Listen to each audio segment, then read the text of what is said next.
My session is 45 minutes, but organizer said we will try to be 30 minutes because the previous session may be too long. They have to compensate me.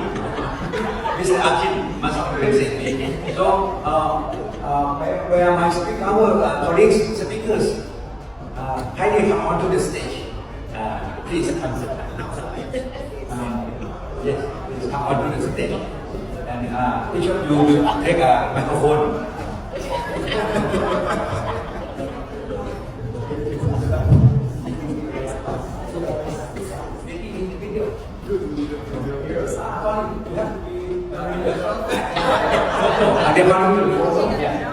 Can you remember yourself?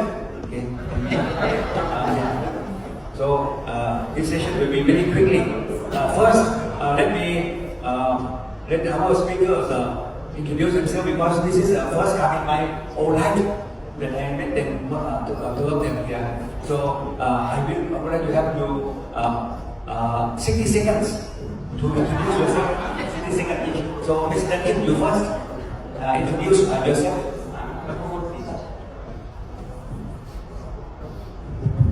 55 seconds now.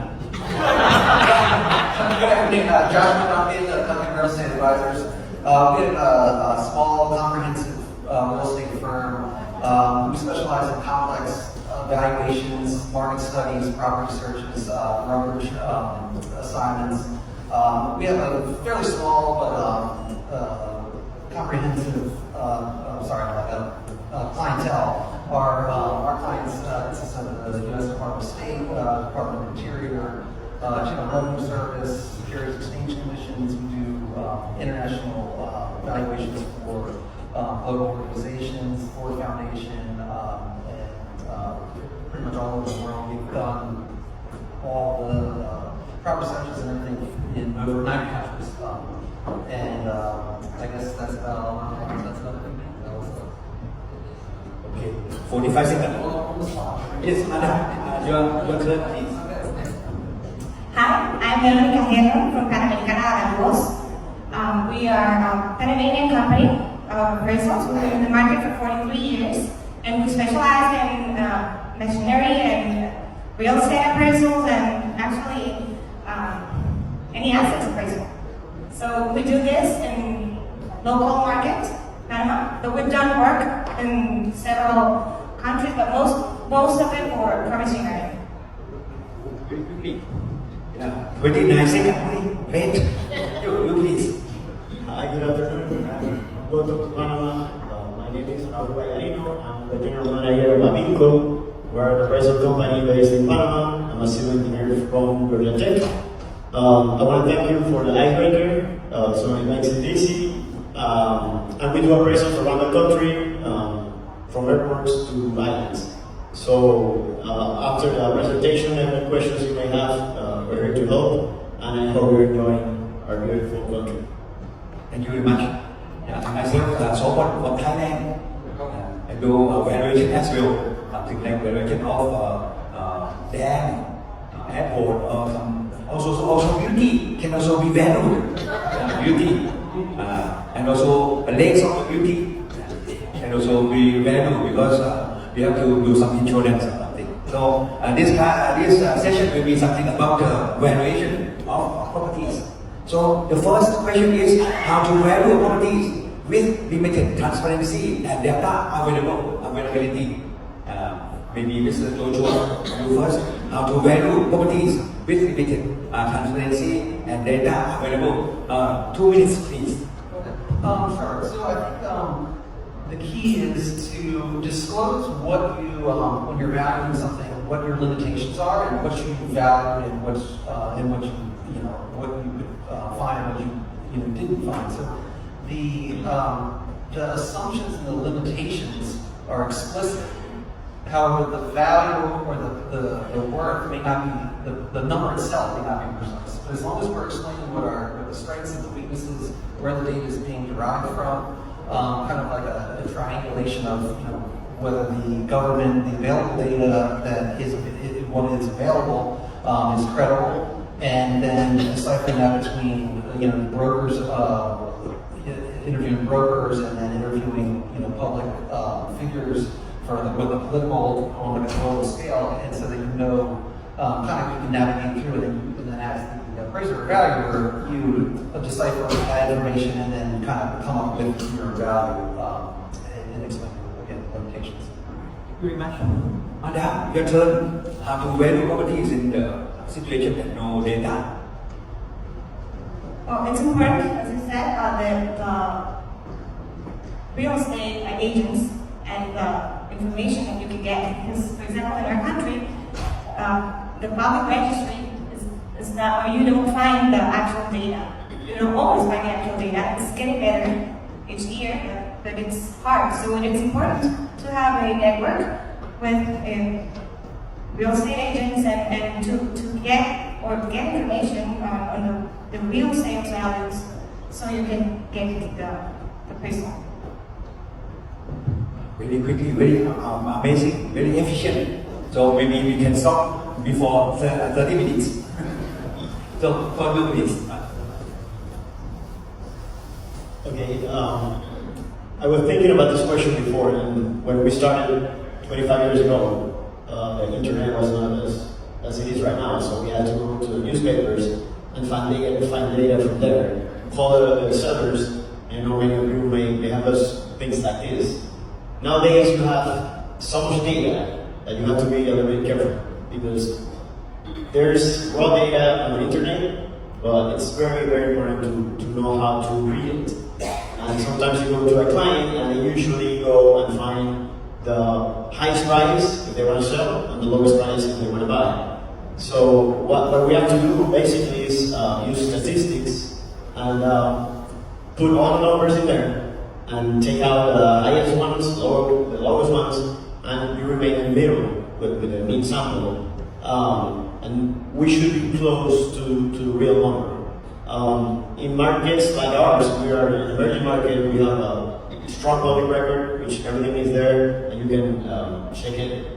But the thing is that some of the transactions are not based on real values. That's something also that you have to be very careful about. With the experience and with some other sources of data, you can check what the real values should be and if the transactions are real. Sometimes you find transactions really high. It could be somebody trying to get a highest loan from the bank, or really low, for example, a family member selling to a son or somebody associated. So you have to know how to read that and get the real samples. Thank you very much. Once Mr. Duncan also asked me to go to Bangladesh to do the evaluation, and over there no data, no real data at all. So I have to go to the site and torture people to tell me the truth. No, actually, we have to see about the construction sites in the nearby area. So we met many contractors, many developers, and many managers. And we asked a lot. We spent 3 days for around 30 cases of information.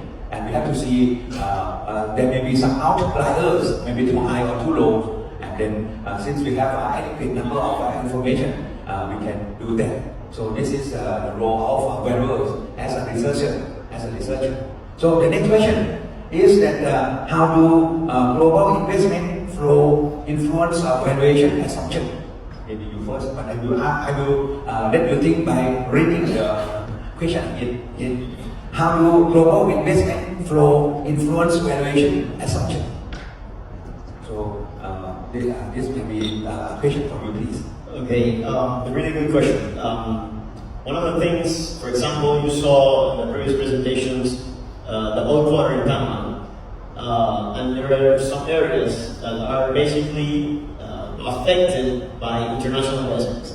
So that's something that has to be taken into consideration. Also, when doing an appraisal for like funding or funds outside of Panama, usually you have to go to get the right discount rate or cap rate based on nations' standard or how the market is moving, the occupancy and stuff like that. So in some areas in Panama, and one of the best examples is the old water, which I hope you can visit.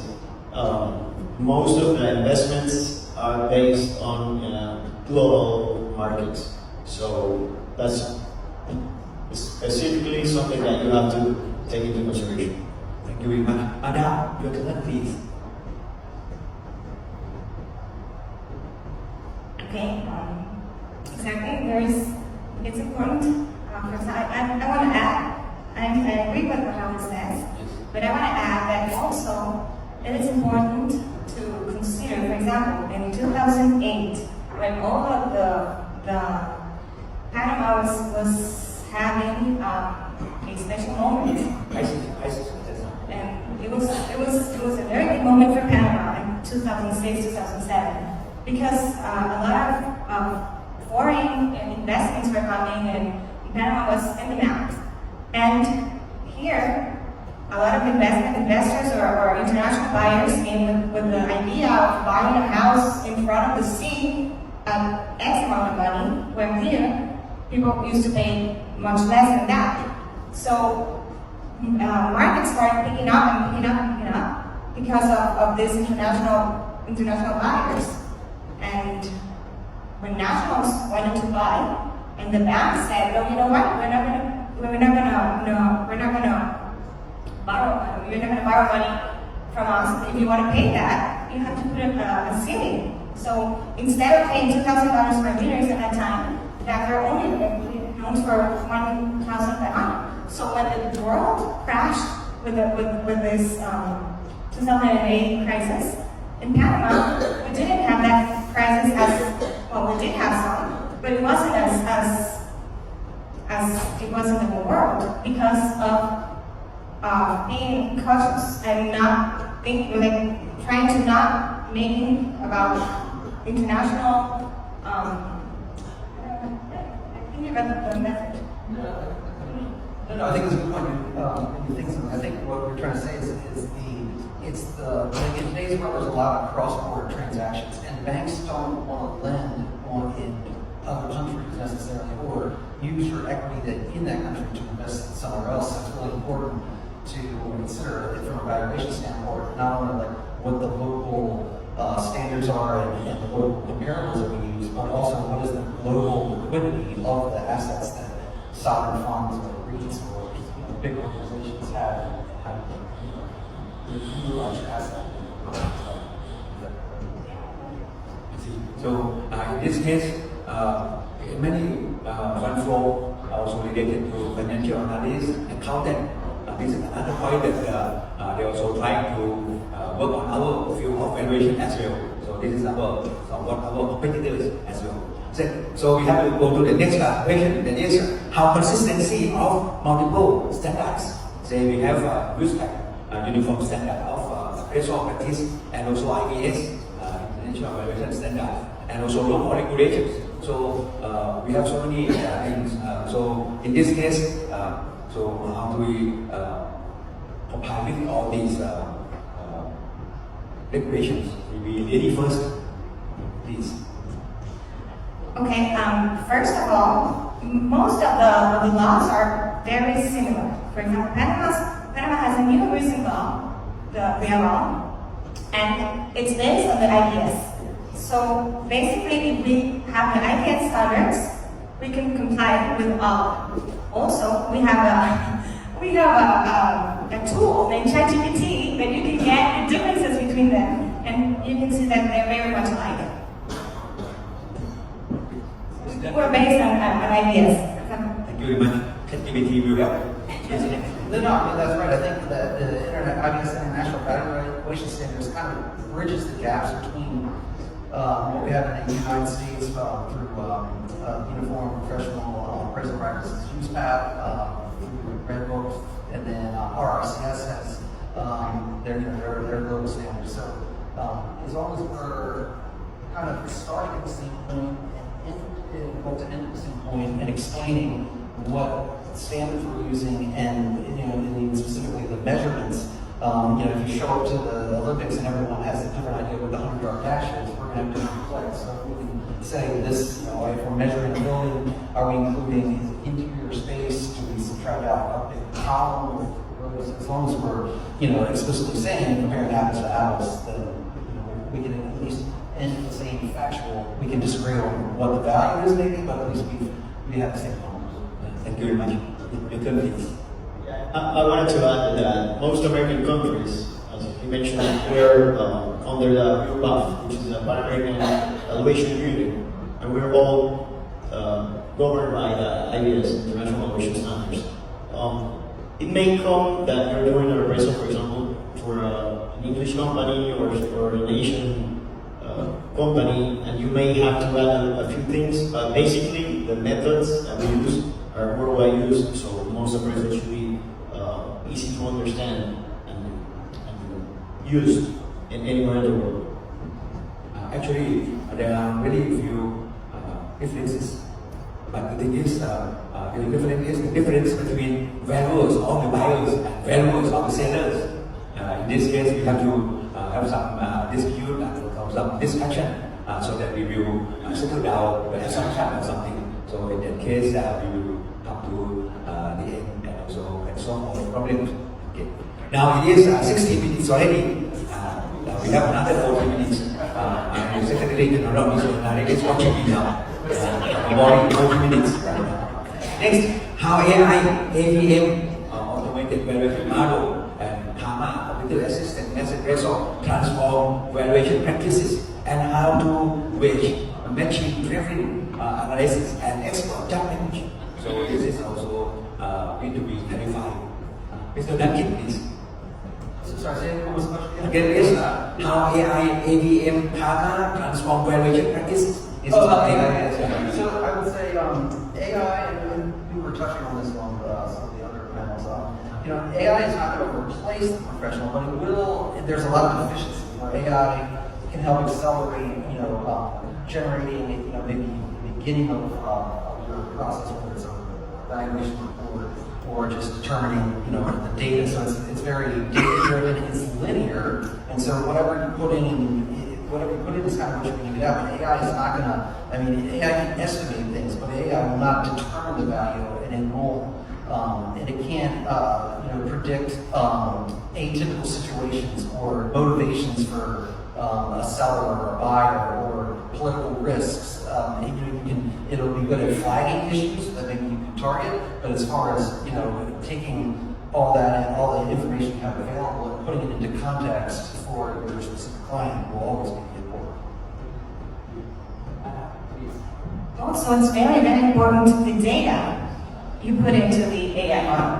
So if you let it just be AI, you probably will get the wrong number. So it's important, as Raul said, that you have to take away the highest points or the lowest points of the data. So you need to feed them with the right data. Because the wrong information that's being spit out, if you will accelerate and compound the errors that will be there. And so if you're not going through, as I was saying, to make sure and check for these and reconcile the values of data that's being presented, it will just continually to produce an exponential wrong outcome. And I wanted to start, I heard on a podcast a few days ago that if you're not using AI right now, you're already obsolete. So that's something that it's not the future, it's probably the past. And we have to understand it and see how it can help us. It's making the work easier in some ways, because to process data obviously it's a lot easier, but the human touch and criteria, I think it would be the most important part in the final result of an appraisal. So this is something about artificial intelligence, but the thing is also about the richness of the information. If we have consistency in the information, the big data or something that we have to clean up and also try to make it more updated. In this case, when we analyze anything, it should be really consistent and really accurate. But if we have no good data, even machine cannot help us, like garbage out or something. The last question is about how AI-assisted valuation can be remain ethical, unbiased, and credible. So this is also a very big issue. So maybe this last question, maybe we go to the lady first, and then later on, Madam, please. How AI assisted valuation can be remain ethical, unbiased, and credible, please. Okay, for this, I would say AI is very useful and important, as we were mentioning that nowadays, if you don't use AI, you are in the dust. However, it can also be very challenging because of where information is gotten from. So to make it ethical, it is important to to make it ethical and most of it to make sure that you're getting the right answers. Probably it's getting the data, trying to get the data. Well, for example, when we're talking about the LS or the real data, the sales, the closed data, the closed transactions. That's the best way to get, but in our markets, it's not as easy to get those values. So it is important also to have the experience to understand it, to process, to try to get the speculation out of the information. It may be talking to for example, if you go to a tool and ask about where to get information, what properties that have been sold, you have to be humanized. You have to humanize it and have to contact the sellers or to contact the buyers and try to get that data ready, and then the application can be very helpful. Thank you very much. Resuming everything we have said here, based on AI, I think when developing any tool or model, there's always has to be a way to check that result by humans. So I would say that's probably a way to keep it ethical and, as Erica said, humanizing. There's a thing called model governance that you can develop in a way to check the results and all the data that is going in and is going out from what we're trying to value. So I would say it's always important to have a human touch at the end. Yeah, I think there's a lot of points there. I think that with the AI driven data, what you're getting is you're getting the what the property was worth, what the property sold for. But what needs to be checked is the why. Why did it sell for this? What was the process? What was the motivations that we discussed before? So I think in evaluation reports there should be a statement to the fact, was AI used, what was AI used for, and in what portions of the report, or was AI not used at all? Now we're getting to a point where everything's kind of AI driven, but we need to be able to segment of like, okay, if we're going to take a picture of a house and we're using AI to describe all the shutters and the roof and whatever it looks like, that's all factual data, and we'll have you can double check. But we want to stray away from AI using to determine the final value. We can produce, here are a bunch of properties that sold, we can extrapolate the data, but there always needs to be, as Rob was saying, what that the human touch. So it's more of not just what the data is, what the price or what the property sold for, but why. So I think once we conduct evaluation for taxation purposes and when we publish and announce to the public, we found that very few people against, but in the past by the government, many people, maybe half of the population in that area against. So this means that our work will be accepted by the public. So the public opinion may be something that can check our ethical or our practice, whether it is good or not. So now we still have another 5 minutes, but we will try to end it with 29 minutes. Okay. Last thing is that what about the future of valuers? Will be replaced by AI or something? What is the future of valuers? Is it bright or light? What what is your opinion? Maybe you first, please. I think AI will help us, and we have to take advantage of that. At the same time, like most of the people here, AI will be able to replace that human touch. That's very important. That's something, you can see the Panama Canal on the internet, but see it here, it's totally different. I was thinking of ways that we can use AI, and I was thinking of, sometimes we talk about anything, and a few minutes later an ad pops up. Imagine anybody talking about selling a property and seeing an ad from you a few minutes later, for example. That's something that an algorithm or any tool in the future may be able to do. So I think it's going to help us a lot, but at the same time we have to be careful where we go. Thank you. I think there is a challenge to have AI in our lives now, because it makes us be better.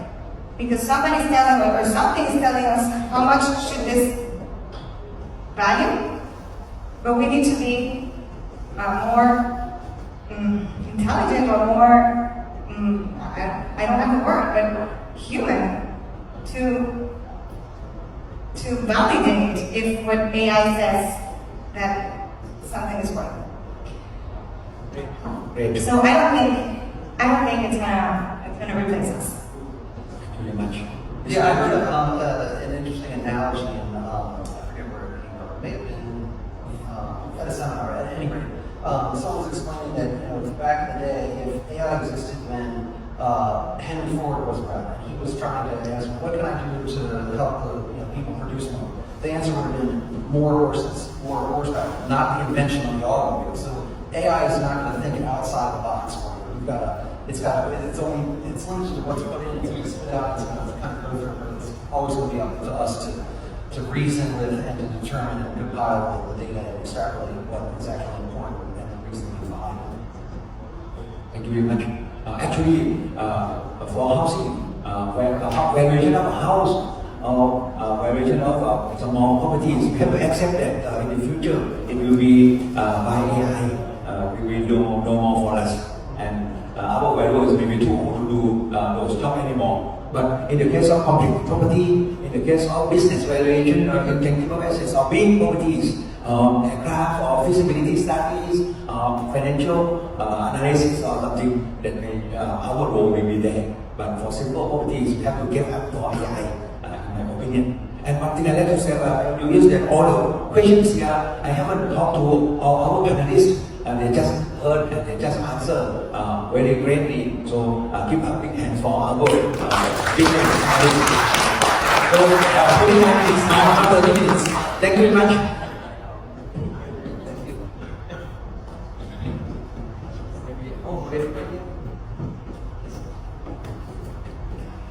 Thank you a lot for this meaningful conversation. Please stay with us on stage so we can give you all a little present for your participation.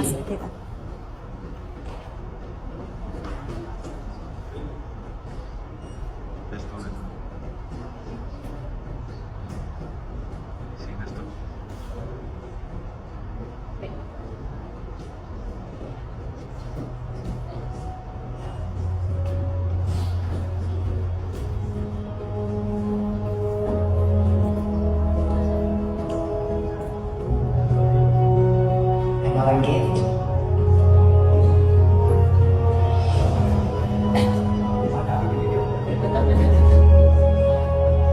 Talking of appreciation and the official photo right now.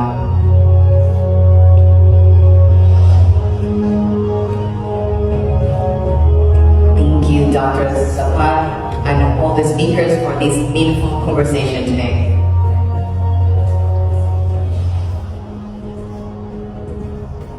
Thank you.